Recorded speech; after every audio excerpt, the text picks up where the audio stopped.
नमस्कार. आपण पाहत आहोत भारतीय राज्यघटनेचे कलम 95, ज्याला आपण आर्टिकल 95 असे म्हणतो.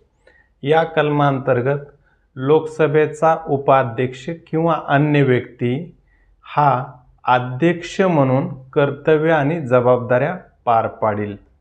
यामध्ये पुढे असे स्पष्ट केले आहे की ज्यावेळेस लोकसभेचे अध्यक्षपद रिक्त असेल त्यावेळेस लोकसभेचा उपाध्यक्ष अध्यक्ष म्हणून त्याची कर्तव्ये व जबाबदाऱ्या पार पाडेल. परंतु जर उपाध्यक्ष पदही जर रिक्त असेल तर त्यावेळेस राष्ट्रपती लोकसभेच्या सदस्यापैकी ज्याची नियुक्ती करतील तो लोकसभेचे अध्यक्ष म्हणून कर्तव्य व जबाबदाऱ्या पार पाडेल. तसेच लोकसभेच्या कोणत्याही बैठकीमध्ये लोकसभेचा अध्यक्ष जर गैरहजर असेल त्यावेळेस उपाध्यक्ष हा अध्यक्ष म्हणून काम पाहिल.